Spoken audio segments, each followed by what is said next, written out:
Yes, technology is the future, but is it the future that we want? Is this part of technology the future that we want? Is it meeting our goals? Is it aligning with our goals?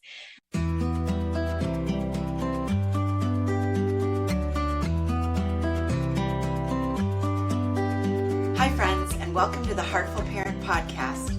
I'm your host, Christy Keating. In this podcast, we talk about it all, our parenting, our partnering, and our professional lives, because they are all a part of us, and we were never meant to do this alone.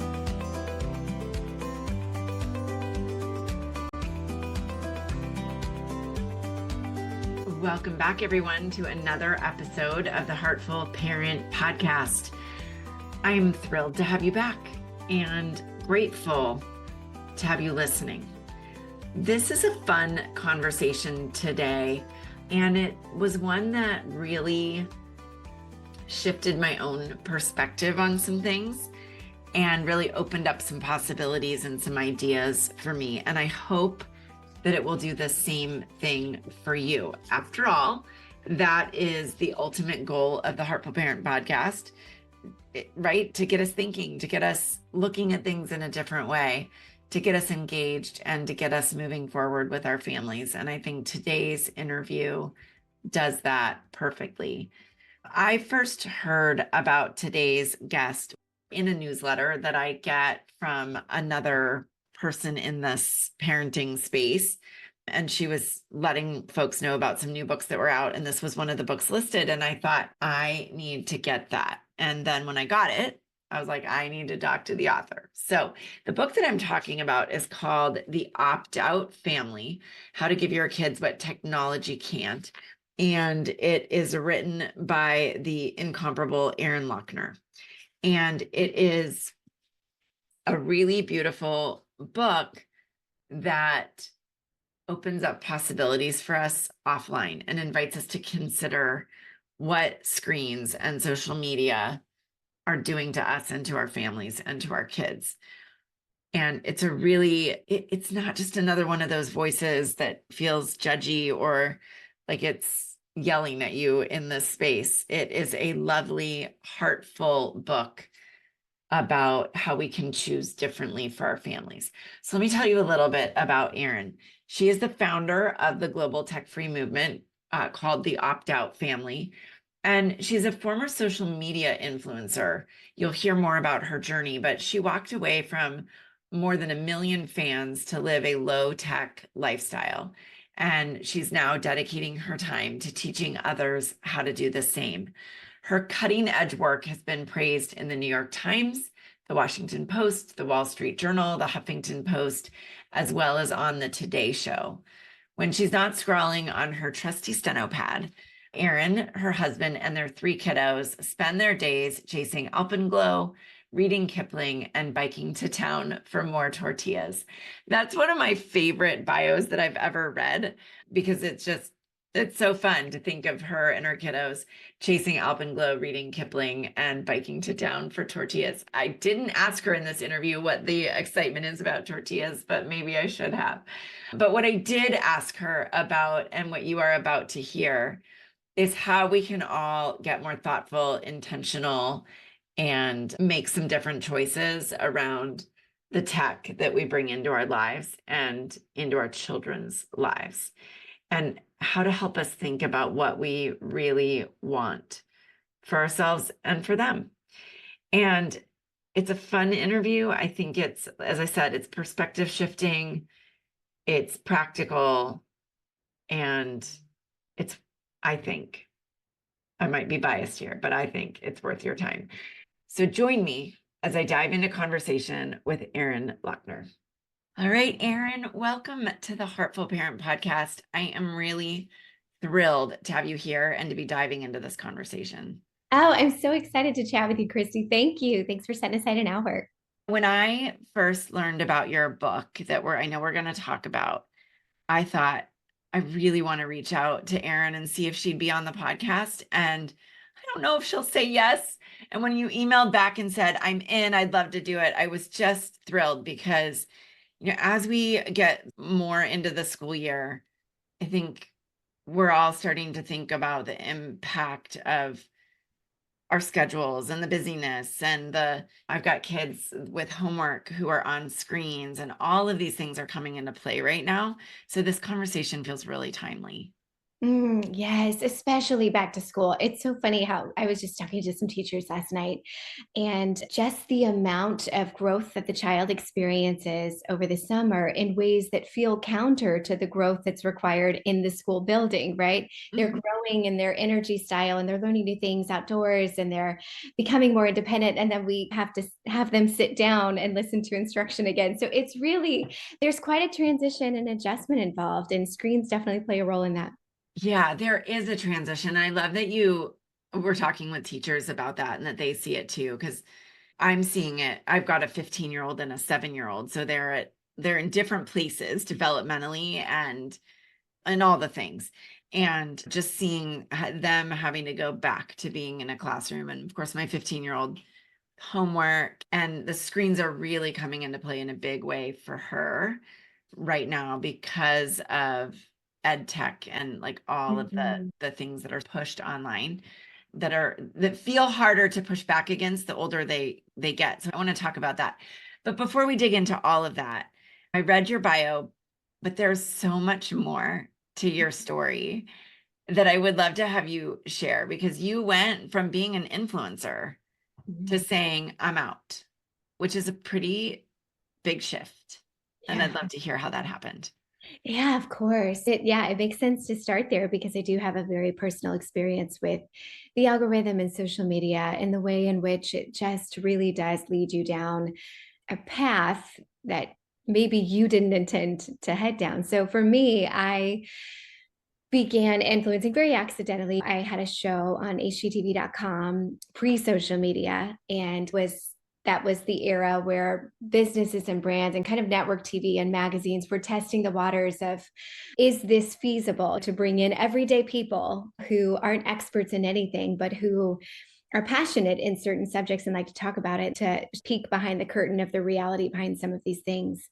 And so that's really where my job was rooted in design and art and style. And so I had a blog that I had kept for over a decade at that point, and social media was beginning to become, gosh, this would have been 2010, 2012 maybe. And social media was becoming on the scene as this tool that would help support your work.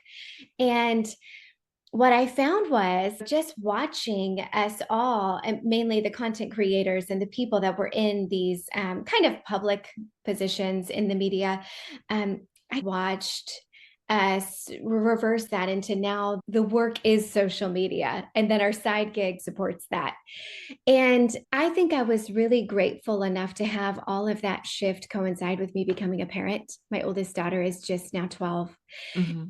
And so in the beginning, I was mindful enough to know I don't know what the future of social media is going to be. I don't love the idea of platforming my children. And so I knew I never wanted to show my kids' faces online. I didn't want to show their real names. I had just enough information to know this is probably going to be a beast that we can't really control. And I know that because my husband worked in Apple's ad agency. He worked at TBWHI a day when we lived in Los Angeles. And so he was very thumbprint access, the whole 9 yards, very privy to all of those backdoor conversations where we're talking about Silicon Valley's goals. And there were things in those conversations, just the very little bit that were shared with me, that caused concern in terms of privacy, in terms of children, their concerns, their data, their rights. Mhm. And so there was that whole aspect, but honestly, the one that affected me and impacted me the most was just the realization that if I were to continue participating in an algorithm or in social media, or really even with a smartphone, I would be parenting distracted. I would be Mhm. parenting with my phone in my hand a lot more than I wanted to. And so I recognize I don't want this to play a main role in my life. And then as my daughter aged and we brought two other children along the fold, then I really knew the research was beginning to come out of some of the harms of social media. I recognized, okay, this is never going to be a playground that I'm going to push my children or encourage them to Mhm. participate in. So, what am I doing there? I firmly believe that, yes, parents and kids can have different rights and roles and responsibilities. But if we don't ever want our children to end up where we are, then we need to be modeling something out of that. We need to be modeling something different. So, really, that's why I embarked on this mission. I just knew that when my child and children are of age, I would love for them to make a very educated decision on whether or not they do want a smartphone and what role they want that phone to play in their life. And I never want the reason that they decide to purchase their own smartphone to be because they don't know another way. I want them to Right. have plenty of people to point to that say, oh, they have a really vibrant social life and they don't have a smartphone. I want them to look at their mother and see she doesn't carry a smartphone and she can board a flight and she can dine at a restaurant with a QR code menu and she can have friends in and out of the house at all times. I want that for them to be able to have that example so they know it's possible. Yeah. Uh, which is, and we'll talk about this a little bit, like that goal and that idea for them is, I love it. And I know people listening are like, sounds so good, seems so hard. So we'll dive into that a little bit more about how you made this happen. But like you had over 1 million followers on social media. And then what a remarkable story, given how, I don't know if entrenched is the right word, but how involved both you and your husband were in different ways in this technology, in this world that we've ended up in. And I have to say, as you were speaking, like that struck me. The other thing that struck me, and it strikes me every time I hear someone talking about their journey in this regard, you were saying that it was in what, 2010, 2012. And I'm like, that can't be right. That was only 10, 12, 14 years ago. How can that be right? And thinking back on my own, yeah, my daughter, my older daughter was born before that even happened.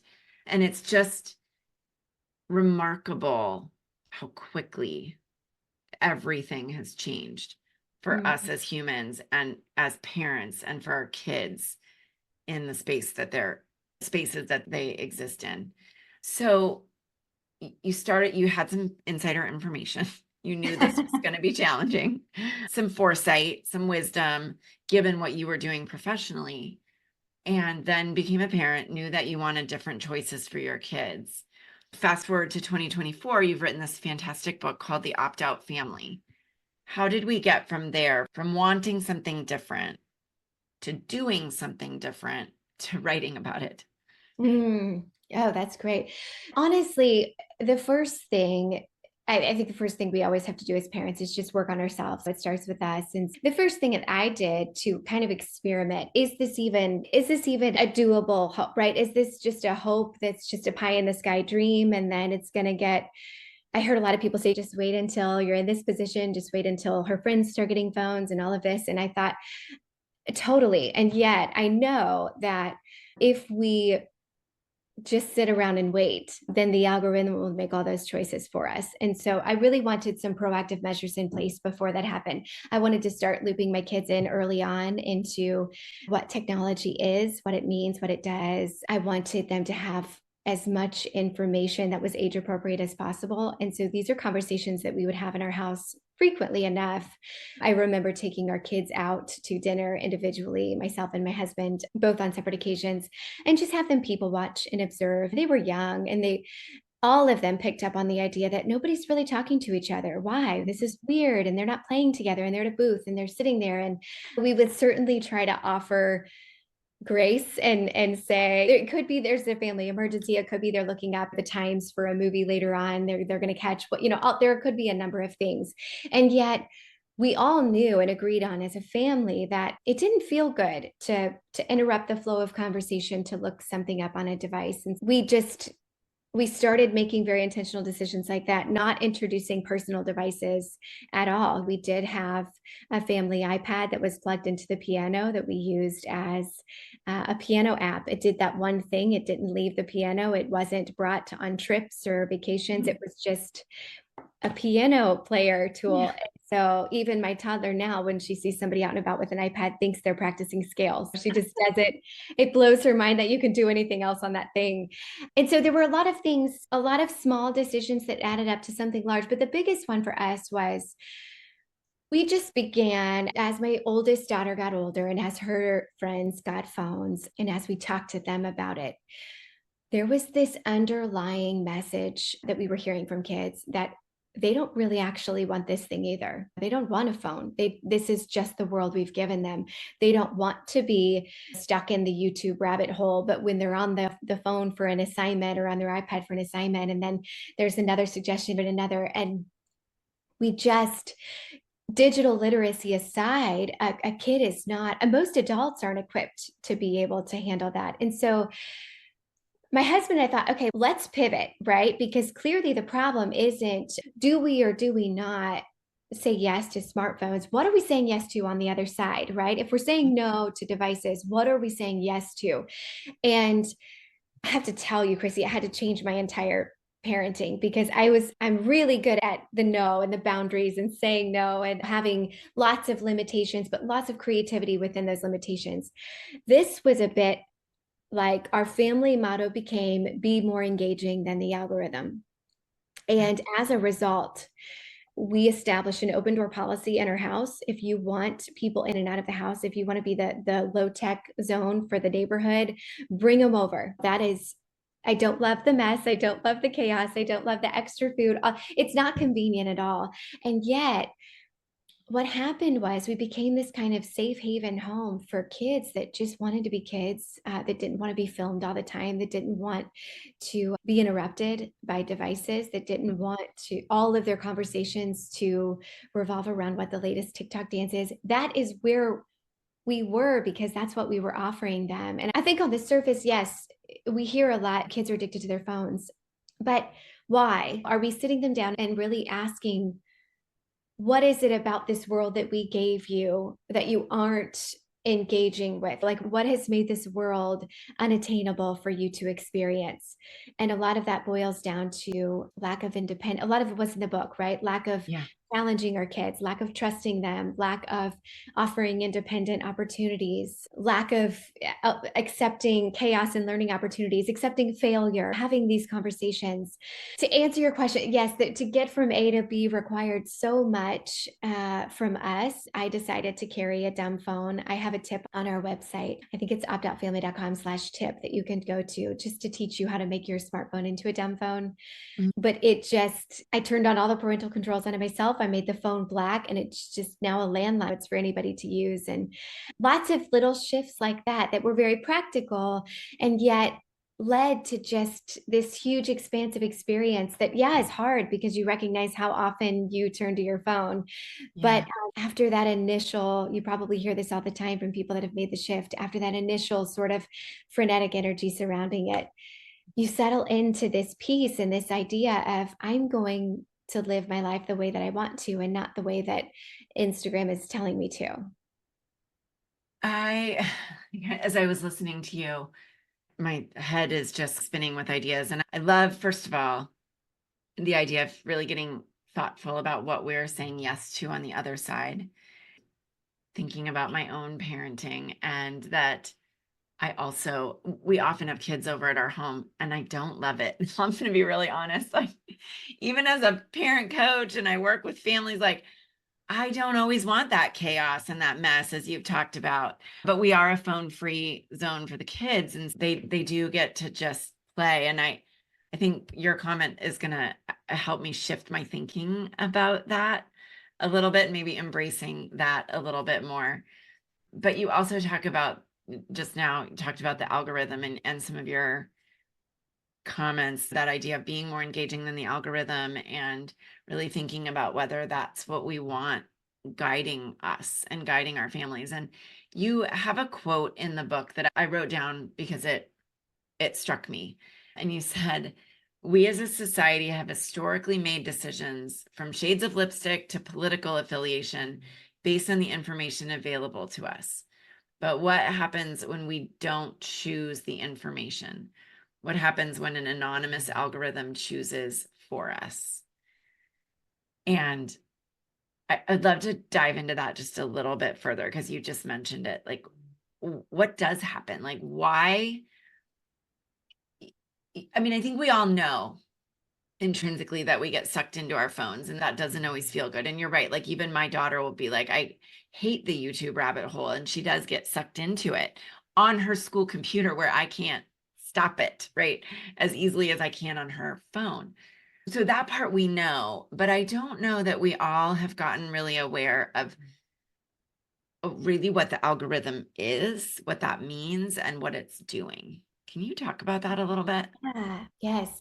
The best definition that I was given for an algorithm was I was at a tech conference in maybe 2009, maybe I have to look up the date. And I was talking to a programmer, a very successful one, and he was trying to explain it to me. And I'm like, you have to just give it to me in like kindergartner terms. I don't understand what you're talking about. And he said, it's like a recipe. It's like a series of ingredients that leads you from A to B, right? You're just steps that it's a coded recipe. We'll just call it that.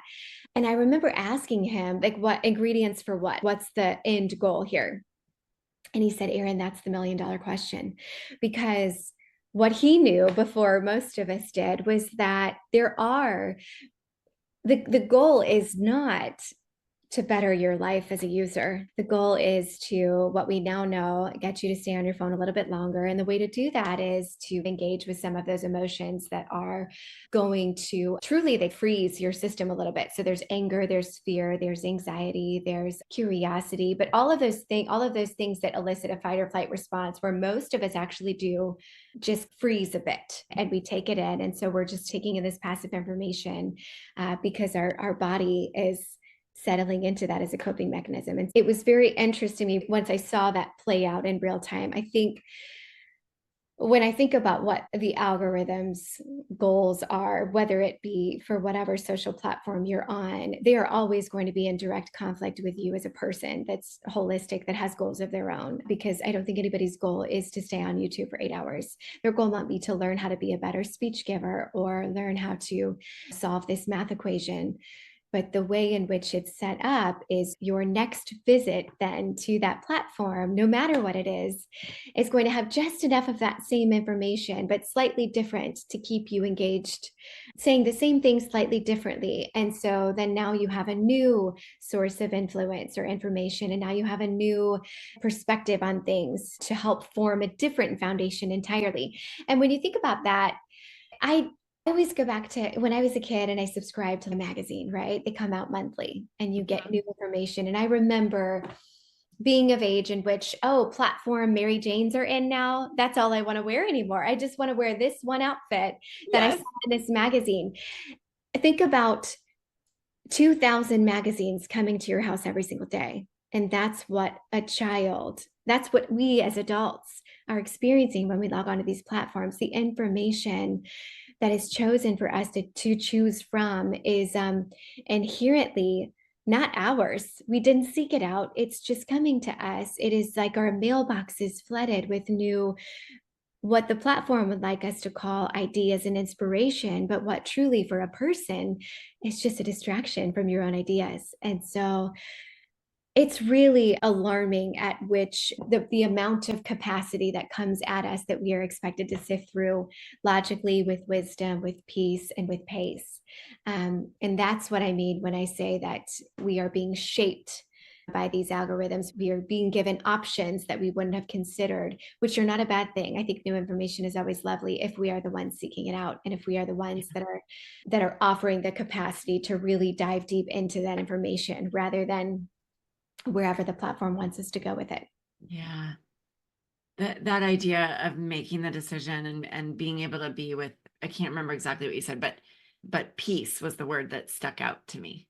Like, that word jumped out. And there's not a lot of peace that comes from being on our devices and getting stuck in the scroll. Or even if you manage to say, I want this information, I'm going to go look for this information and do only that and then get off. There's something that just, it still feels disruptive and like a distraction.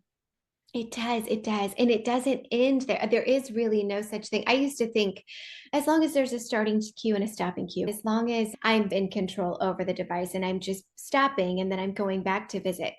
But these platforms have our history. And so there is no such thing as if you're searching one thing of medical information or any sort of laws or whatever, the second you jump back into a new search entirely, those things are intricately woven together now.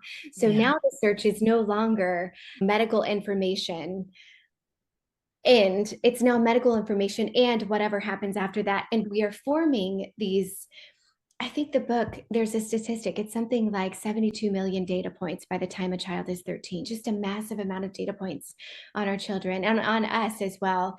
And we have to know that these tools that are incredibly intricate and complex are we are not just strings of separate data points. We are now we are a body of information Mhm. in which we are very easily influenced and led down certain paths. And we've seen it play out on a grand scale. And it is not producing fruit as a whole or as a part.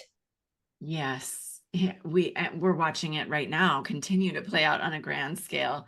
For those listeners who are in the US with the election looming, it's really having a huge impact on thought processes and our ability to communicate with Mm. one another, right? Which I know that could be a whole separate conversation. But to go back, like you mentioned just briefly the that there are ways that we could take a smartphone and make it into a dumb phone. There are strategies that we can use, but I want to go even broader. What does it really mean for a family to say we want to opt out? Like what is that? What does that look like? And where do we start? I love that question because something I always like to talk about is opting out doesn't just look like you've gone off grid and moved on a prairie and you don't engage with the world anymore. It is a wide spectrum. There are many opportunities and capacities to choose from, but my definition of an opt-out family is just a family who truly the term comes from the opposite of Zuckerberg's famous motto, move fast and break things. I wanted as a family to do the opposite. I don't know anybody that has a family strategy that's move fast and break things and does. No. And our strategy became move slow and mend things. And part of that is simply just the recognition that at any time we can pause and reassess whether or not technology is supporting our values. An opt out family is just a family that says, yes, technology is the future, but is this the future that we want? What kind of future do we want? What are our goals? What are we working toward as a society, as a family unit, as people, as individuals? And what will support or aid in getting us there? And is this specific form of technology going to hinder that or aid that? And like I mentioned with the iPad, we want to be piano players. This is a really, really great way to do that. So in this case, yeah, that supports our values a whole lot. And how can we find a way to make it work so that we do stay in control of that goal and in that value rather than letting tech hijack it into something else that it wasn't intended for? I think we've all found ourselves in that space where we realize 3-4 years after we've been using this specific platform that if we would have signed up, if we would have known that we would be using it in this way, we never would have signed up.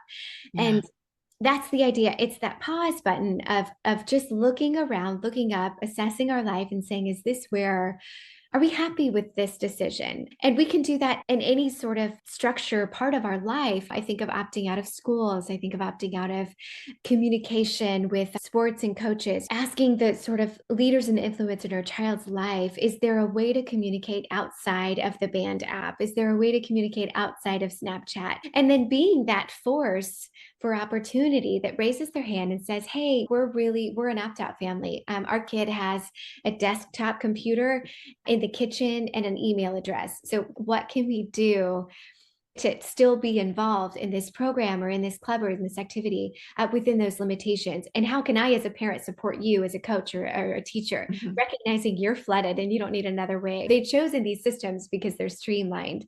And yet, on the recipient's end, now we feel like we have to adapt. So, what can we do as parents to come alongside those leaders. But I know in our home, it's really been interesting we're constantly the ones banging the drum, and we're always saying to the theater director, is there a way that we can move this into an email list? And can I sign up to be the one to type all the emails every night? I will do it. I will do the Yeah. work.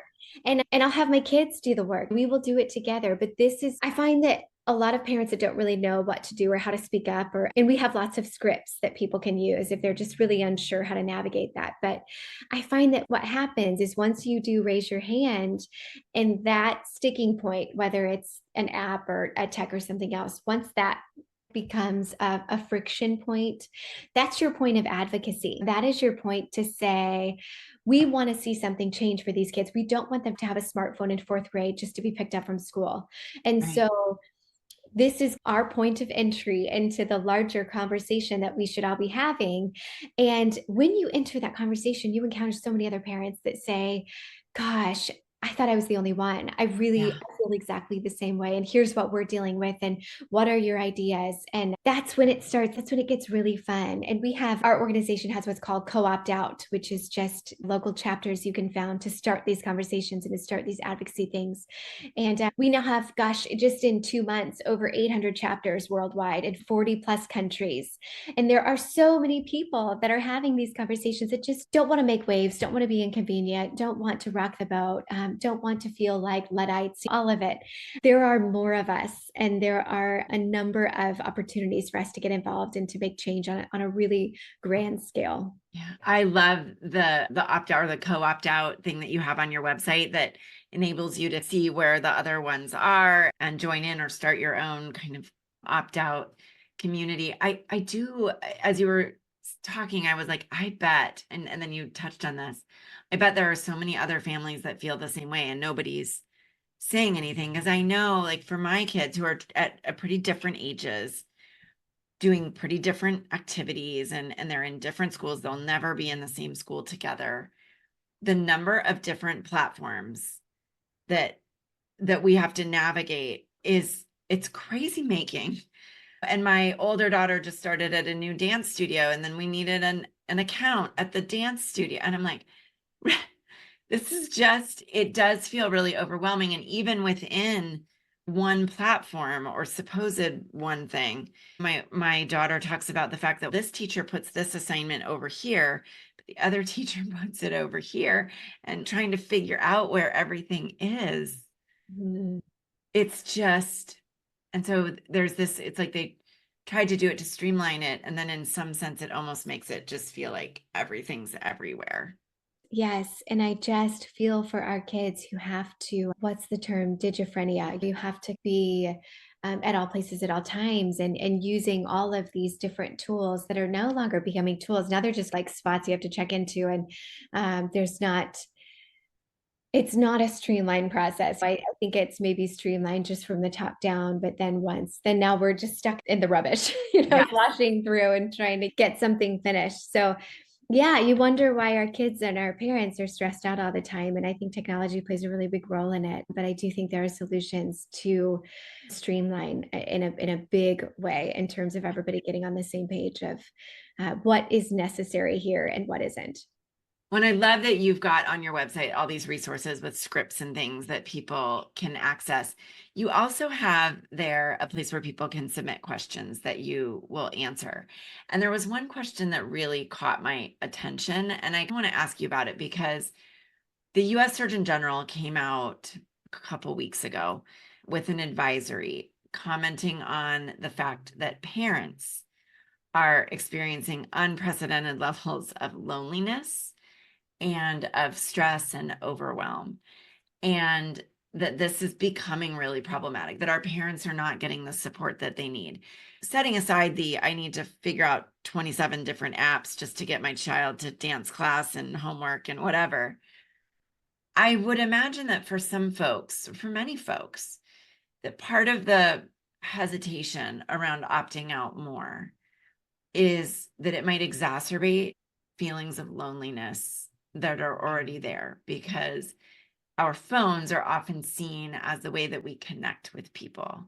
And you shared a response to the parent that asked this, or the person that asked this on the site. But I'd love to hear your thoughts a little bit about about that loneliness piece. And are we risking putting parents into deeper loneliness by saying, hey, hop off your phone or hop off social media? Oh, yeah. I'm really passionate about this particular concept within the conversation, because when I was at my heightened sort of social media usage, fame, whatever you want to call it, I considered myself very deeply an introvert. And I thought that the phone was actually aiding me, my social media use, which aiding me in being still able to have conversations and talk to people and get their opinions and experiences and perspectives without using a lot of that energy that I needed to reserve for my small children at the time. And boy, was I wrong. I noticed that after removing myself from those social media conversations, I wasn't an introvert. I was just really overstimulated by other people's opinions and other people's thoughts and my own. Before 9 a.m., there would be hundreds of comments about something, anything, because there's always something to talk about. And I recognized that if I wanted to maintain a platform, I don't think everybody has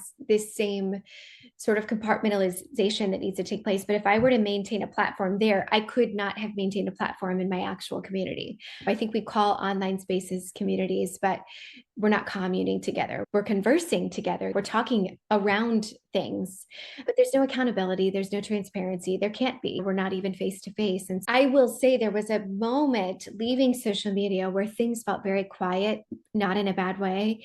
And I noticed in my real interactions, like in my everyday real life interactions, there was this absence of judgment that could take place because I didn't know what the person was posting. I didn't know who they were voting for. I didn't know what they were saying about this specific thing. I didn't know what they had done that weekend, where they had vacationed.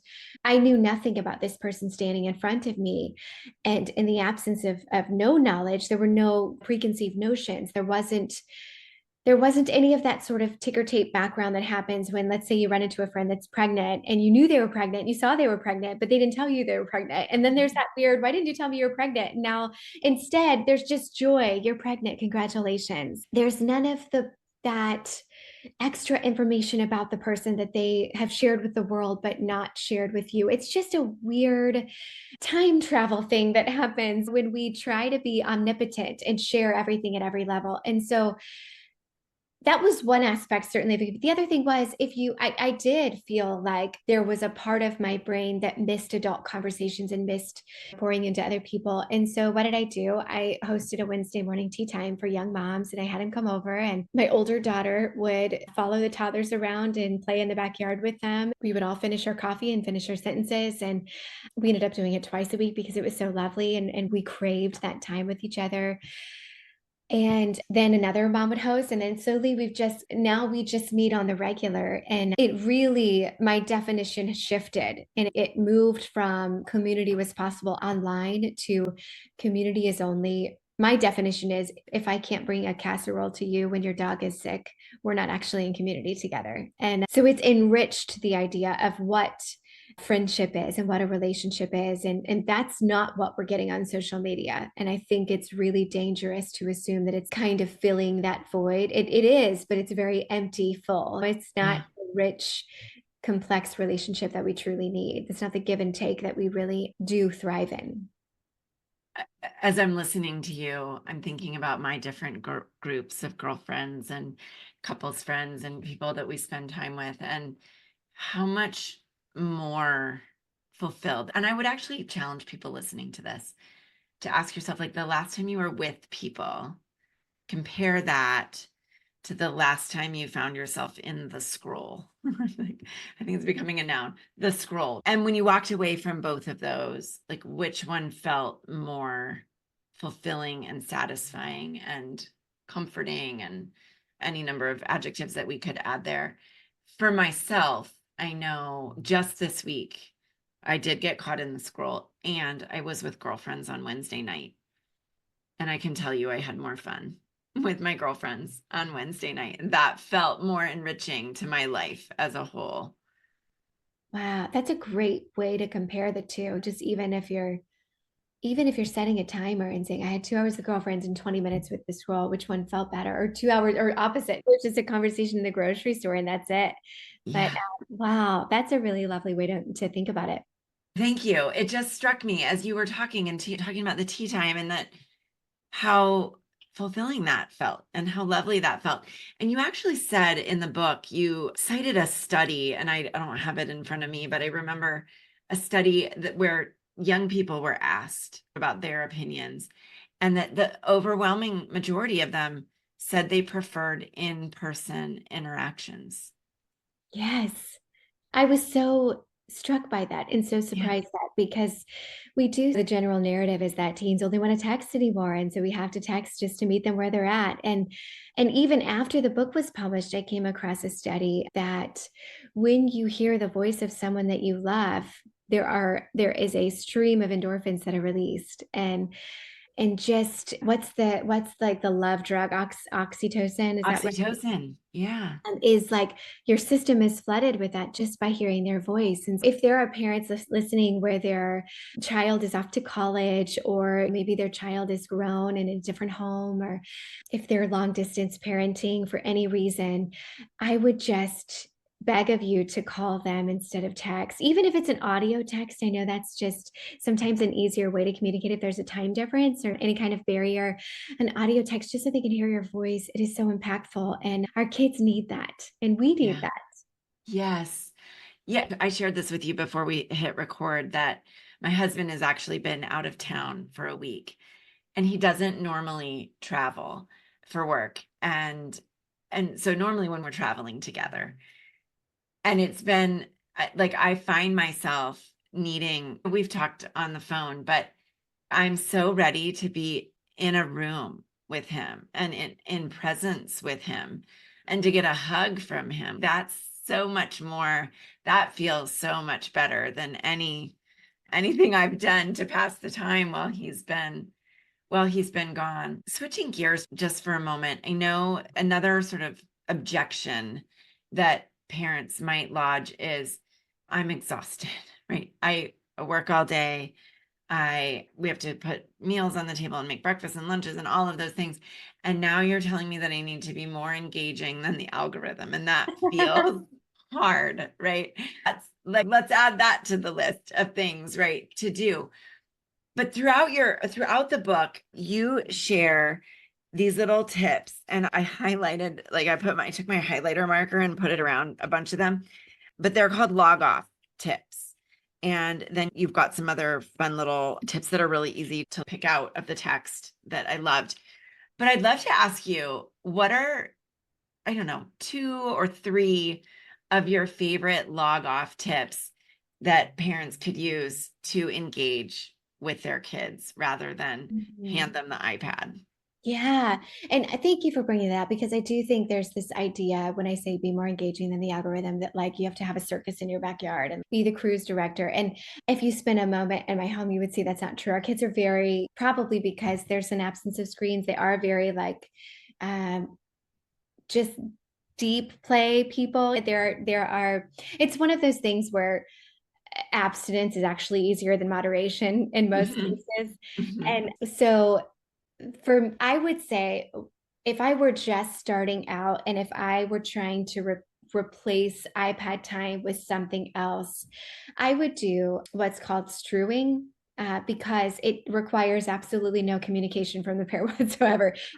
Strewing is just, you are leaving an object for your child to discover that you have an inkling will delight them. It's the same thing that TikTok does when it serves your child on their For You page. You think, oh, my kid really likes dogs. He's in a season where they really like dogs or whatever. So let's put an old Benji book or Benji DVD, even like just an old, like just put something out for them to stumble upon. And the beauty of strewing is really, this is rooted in childhood development, early education. When a child feels in control of their own education or their own delight or their own interest, they're more motivated. They think that they found it themselves, finders keepers, right? They think they own it, and they're much more likely to engage with the thing. And I have this works in all seasons. I have friends that have put their old high school yearbook on the kitchen counter where their kid comes home and they just lose themselves in making fun of what the parent looked like when they were young. It's delightful. Or for young kids, putting just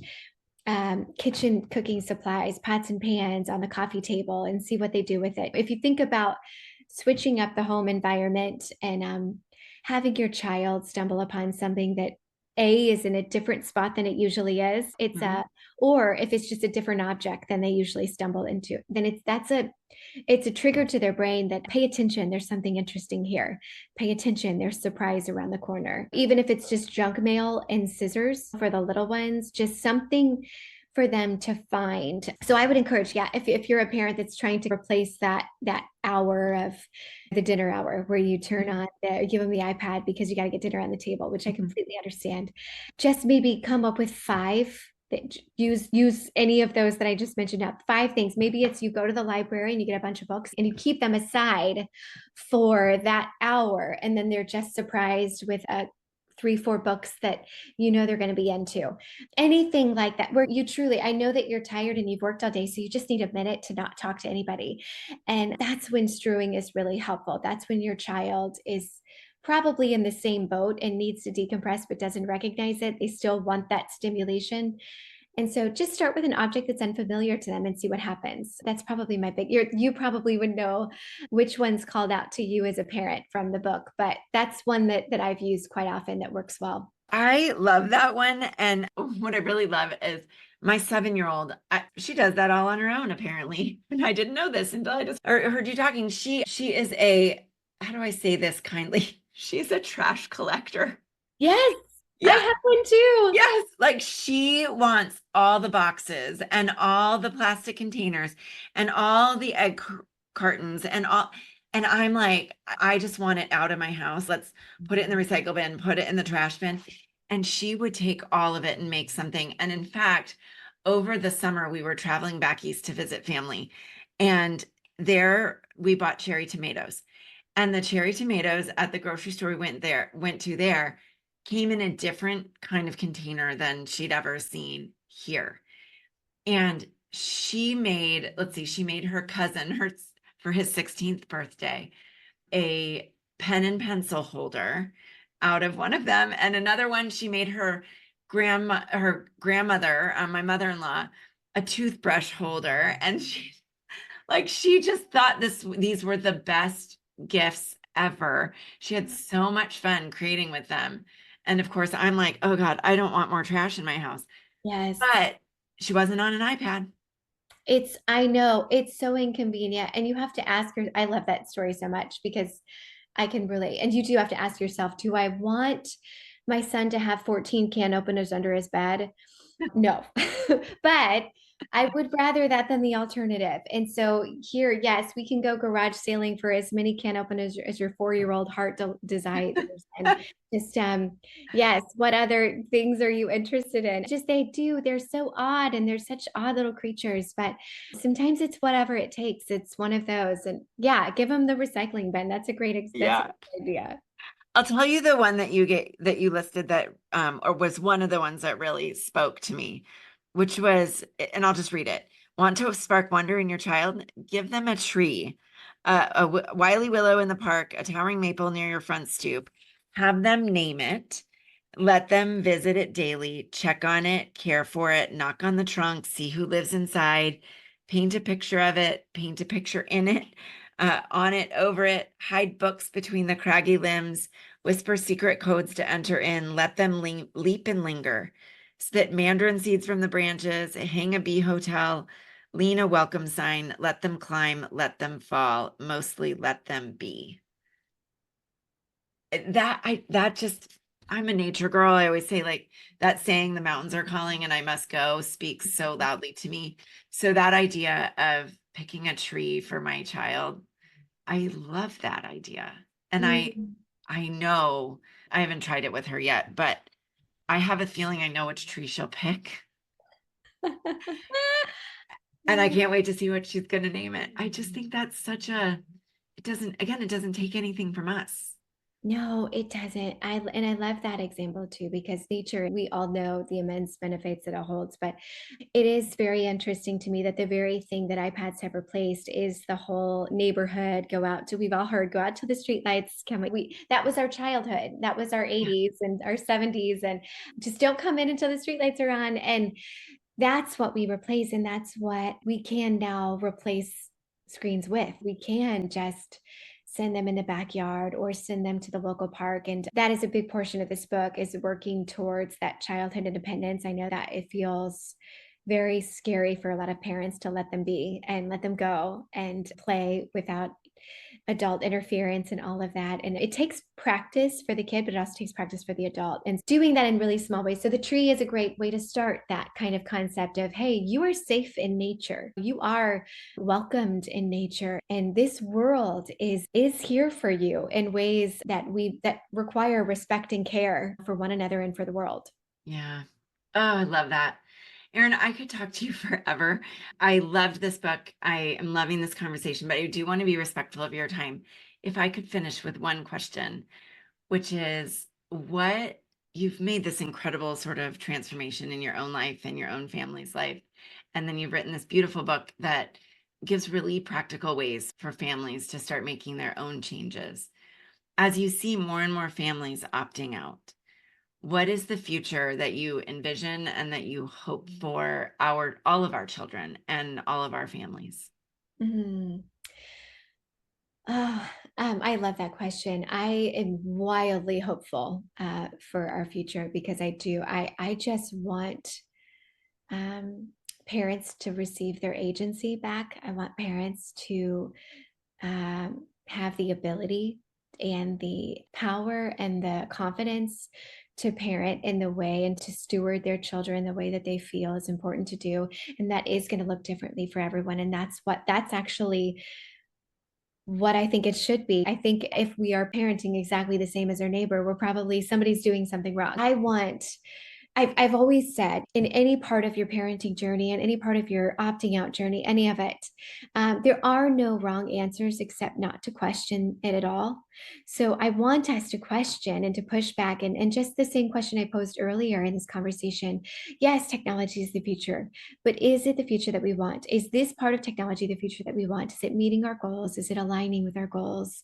I want people to band together and ask themselves that for in a larger conversation. I want our kids to experience childhoods. I want them to grow up having memories that are their own and not memories that they saw played out by someone else. I want them to remember what it's like to have the wind in their hair riding their bike, but not see the wind on the other girl's hair as she's doing the bike trick. I want them to feel it and have all of these tactile sensory memories of their childhood where they're alive and vibrant and discovering things on their own. And I think all of that is possible. I think we're close. And I think that the more that we band together and ask ourselves these questions and help find some answers, we're just inching closer and closer to that. So I want childhood restored, but I also want parenthood restored. I want us to make decisions that benefit our kids. And I want us to fight for our kids and have the ability to do that. I love that. I love the idea of agency, of us having our agency back and our kids experiencing the things that we got to. I recognize the irony in asking this, but where is the best place online obviously parents can get your book at the library or wherever they purchase books, The Opt-Out Family, How to Give Your Kids What Technology Can't. But for those who do wish to connect online, what is the best place to do that, Erin? Yeah, wouldn't you love it if I'm like, find me on TikTok? Yeah. We only have just a normal everyday website, but it's optoutfamily.com. And yeah, you can go and get any tools and resources that you need. If you have questions, I love answering reader questions. I love any tools that are not there. I would love to help make and create. And there are lots of resources and other just nods to other organizations that are fighting the fight and that you can look to for information. And we are in this together. So I just hope that it adds to your toolbox. And if there's something out there, I want to help you find it or make it. So let me know. Oh, thank you for that. And we will make sure that link is also in the show notes on our website so that people can find that. Erin, I really love this conversation, and it has me thinking. The book got me really thinking in new and different ways. And you shared some really interesting perspective shifts today. And I know that's true, not just for me, but for folks who are listening. So thank you. Thank you. Thank you so much. You're a delight to talk to. I just so appreciate it. Oh, thank you. Thank you for joining me, everyone, today. I hope you enjoyed that. I know that I did. I really could have stayed talking to Erin for so much longer because I think her ideas and her perspective on this, as someone who really saw social media grow from before it was there to now and made some choices that are not as common yet in our culture, but may at some point be more the norm as we all realize the impact that social media and that the online tech world is having on all of us. Obviously, we didn't even dive into the issue of AI and the impact that is going to have, but I think it's even more reason for more intentionality. I wanted to round out today's podcast by sharing with you something from Erin's appendix and closing comments. And this is a couple things. So first, she writes, opting out is the quiet recognition that every time we opt out of technology, we opt into life. It's holding out our palms, bending low, bearing witness to a crawling caterpillar and the lipsy toddler who has just named him to Howard. It's pausing to notice the things technology begs us not to.